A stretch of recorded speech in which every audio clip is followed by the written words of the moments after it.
네, 해외 투자 액티브 패시브 시간입니다. 오늘은 하나금융투자의 홍준만 FA와 함께하도록 하겠습니다. 어서 오세요. 네, 안녕하세요. 하나금융투자 홍준만 FA입니다. 네, 오늘은 또 어떤 내용들 살펴볼까요? 네, 제가 여러 시간에 걸쳐서 해외 주식 투자 방법에 대해서 말씀드리고 있죠. 오늘은 해외 ETF 거래 방법과 마지막으로 세금에 관련 주의사항에 대해서 말씀드리도록 하겠습니다. 해외 ETF에 대해서 우선 말씀드리면 해외 ETF는 홍콩에도 좀 있긴 하지만 대부분 ETF가 미국에 상장되어 있습니다. 그렇기에 거래하시려면 달러로 꼭 환전을 하셔야 되는데요. ETF 종류가 정말 많습니다. 금, 원유, 원자재, 신흥국 등 아주 다양한 ETF가 존재하고 있습니다. 거래 단위는 한 주 단위로 좀 쉽게 거래가 가능하고요. 해외 ETF의 장점은 이 다양한 ETF를 통한 투자 전략의 선택 다양인데요. 이 부분은 좀 뒤에서 또 자세하게 말씀드리도록 하겠습니다. 해외 ETF를 투자하시기 전에 좀 미리 먼저 알아야 될 것이 있는데요. 바로 레버리지 ETF입니다. 레버리지 ETF는 기초지수 변동에 1배에서 3배로 추종하는 ETF를 말하는데요. 예를 들어 금을 말했을 때 1배 오를 때 3배짜리는 3배로 오르는 이렇게 좀 레버리지가 있는 것을 말합니다. 상승 및 하락 모두 양쪽의 베팅이 가능하고요. 상승은 플러스, 하락은 마이너스. 2배는 EX, 3배는 3X 이렇게 표시가 됩니다. 다만 이 레버리지 투자는 좀 신중한 접근이 필요한데요. 혹시나 상승 3배 베팅했는데 하락하게 되면은 그 손실이 3배로 늘어나니 꼭 좀 신중하게 접근하시길 바랍니다. 보통은 장중 청산이나 단기로 2, 3일 정도만 투자하는 이런 것 좀 권해드리고요. 또 이 2배에서 3배짜리 ETF 같은 경우에는 실제로 선물은 아니지만 선물을 흉내내는 것으로고요. 현물 증거금 100%가 필요하며 선물과는 다르게 장중에 강제 청산되는 점이 없다는 장점도 있긴 합니다.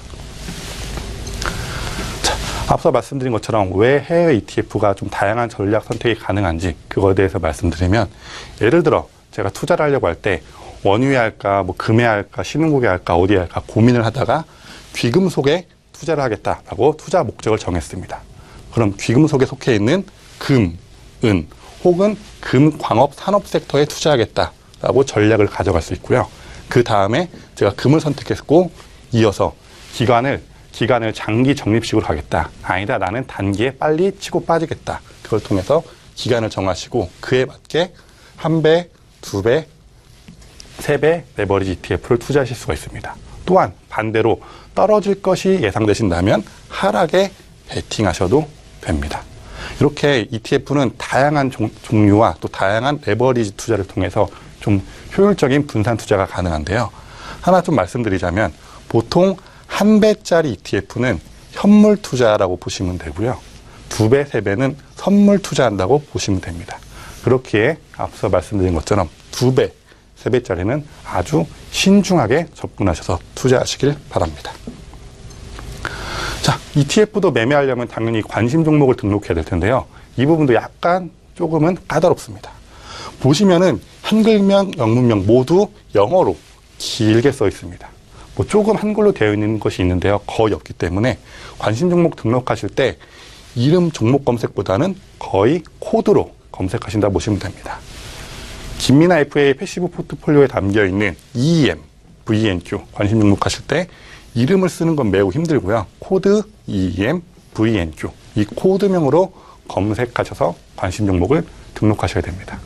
그런데 이 코드명이 찾기가 좀 힘들 때가 있는데요. 이럴 때는 관심 종목 창에 ETF 선택하셔서 다양한 ETF를 직접 체크하면서 찾아가시는 방법도 있습니다.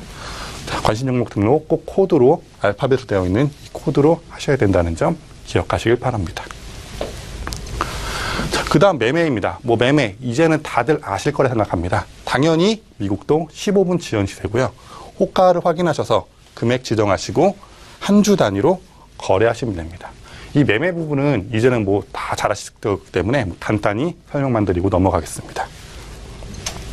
자, 이상으로 해외 ETF 거래하는 방법에 대해서 말씀드렸는데요. 생각보다 좀 쉽습니다. 그렇기 때문에 해외 주식 하실 때 해외 ETF도 같이 하신다면 좀 더 효율적인 분산 투자가 가능합니다. 마지막으로 이제 주의사항, 특히 세금 분야이기 때문에 아주 좀 잘 들으셔야 되는데요. 해외 주식은 양도소득세가 발생합니다. 매년 실현한 양도소득, 즉 매매 차익에서 250만 원을 공제하고 순이익의 22%를 세금으로 제외합니다. 예를 들어서 제가 올해 아주 투자를 정말 잘해서 1,250만 원의 수익을 얻었습니다. 그럼 250만 원을 공제한 1,000만 원에 22%를 곱해서 220만 원의 양도소득세가 발생하게 됩니다. 이 세금은 금융소득 종합과세에서 제외되는 분류과세라서요. 매년 홈택스나 관할세무서에 자진 신고하셔야 됩니다.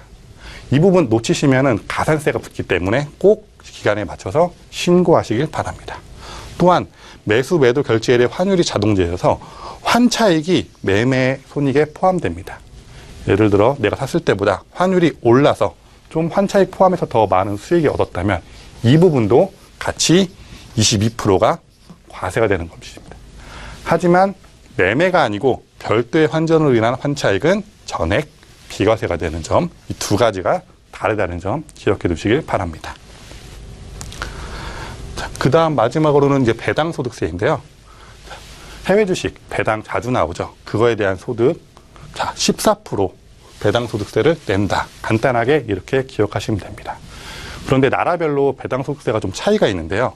미국은 15%, 중국은 10%, 뭐 일본도 약 15%, 홍콩은 특이하게 0%로 없습니다.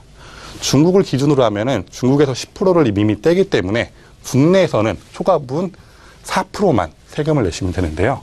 이 배당소득세도 금융소득 종합과세에 포함돼서 매년 5월에 신고를 하셔야 됩니다. 또 주의할 점, 무상주 주식 배당에 대해서도 과세가 되고요. 해외 ETF는 월, 분기, 반기 등 배당 주의가 다양한데 이 배당소득세는 보통 CMA 계좌에서 원천 징수가 되기 때문에 잔고가 없을 시에 원화미수에 문제가 발생합니다. 그렇기에 꼭 배당 주기 확인하셔서 잔고를 어느 정도 놔두시길 바랍니다. 자, 오늘까지 해외 주식 투자에 대해서 말씀드렸는데요. 해외 주식 아주 매력적인 투자처임에 분명합니다. 이번 기회에 한번 투자의 시선을 해외로도 좀 돌려보시길 바랍니다. 네, 해외 투자 액티브 패시브 시간이었고요. 하나금융투자의 홍준만 FA와 함께했습니다. 오늘 말씀 고맙습니다. 네, 감사합니다.